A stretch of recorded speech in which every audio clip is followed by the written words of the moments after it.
Where do you draw your inspiration from? Our guest today saw her grandmother struggling with arthritis and embarked on an entrepreneurial journey to help her with her hands. The result of that is an amazing MedTech product that is now helping thousands of patients. Is the entrepreneurial journey easy? It is not. Our guest shares her raw and authentic journey. Let's talk about the highs and the lows of being an entrepreneur. Get Shit Done in a Flash, a mini-series presented by the GSD Factor podcast. Hear from incredible leaders, entrepreneurs, investors, trailblazers, individuals that are influencing and changing the conversations in episodes that are no longer than 7 minutes long. Let's continue to step into our extraordinary and get shit done in a flash. My name is Téa Phillips. I'm the founder of ATS Innovations and the inventor of the MetaFlex glove. MetaFlex is something that I invented when I was studying mechanical engineering at Tennessee Tech University. We were trying to help people manage arthritis at home. We found compression and grip strengthening were two of the most recommended therapies that were non-medicinal, just a holistic way to manage pain. Compression was easy enough, but we made a wearable grip strengthener that allows you to build that strength, build that mobility, flexibility, range of motion. It's got resistance bands that are sewn into the fingertips. They run the length of the fingers, mimicking the tendons, ensuring natural hand motion, and just provide a little resistance as you're closing your hand so that you're building grip strength as you go about your daily activities. It sucks being a business owner. And when I say that, other business owners start nodding their head and they're like, yeah, girl, that's what it is. And I don't see people that look like me in the rooms that I go into. I'm like the odd young woman out constantly, whether it's investors, whether it's customers, whether it's other founders, people that look like me aren't doing what I'm doing yet. Being an entrepreneur sucks. It's difficult. This is the hardest job I've ever had. I went to engineering school and I got my way through that. This is way more difficult because there's not a roadmap. Everybody is doing this differently and there's a million ways to do it and there's a million ways to succeed and there's even more ways to fail. I love learning and I see failure as a learning opportunity instead of something that gets me down. The journey has just been getting knocked down and then getting back up and taking that next step forward and then getting knocked down again. And every once in a while, I take that next step forward and then the staircase becomes an elevator and I rise to this next level.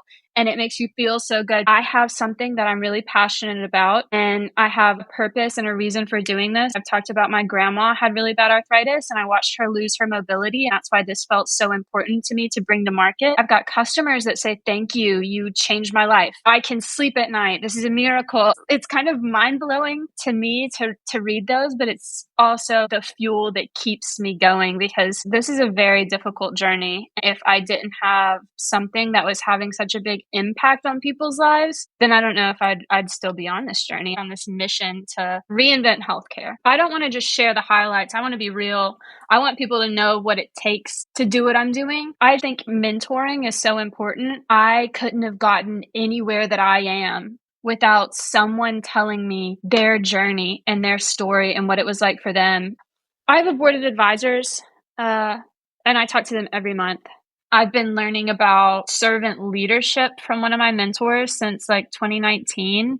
I'm the CEO of a company. I want to learn about leadership. I've never led people. He had a lot of experience doing that. We talked about how the CEO and the head of the company, people think it's like a pyramid, like the CEO is on the top. Everybody's working for the CEO, but it's meant to be inverted. The CEO supports their staff, who supports their staff, who direct reports. And you're meant to be a resource for them. They're not meant to be a resource for you.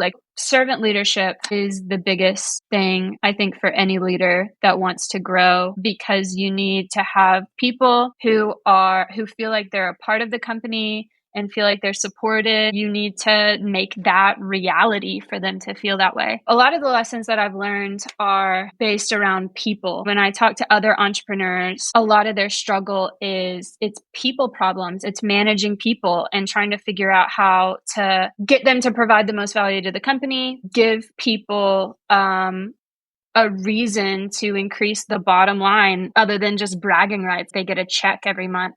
Flexible work, being as good to your people as you can. The people you surround yourself with, they set the course for your life. They're your input. That's who you're conversing with. You need that group of like-minded business executives, someone who's in your field, at your level, doing what you're doing, that you can share lessons learned with. I always have to be confident. You have to be humble enough to, admit when something has happened, but you have to be confident in your next step forward. You got to show up. You've got to be present. Resiliency is probably the most important part of being an entrepreneur.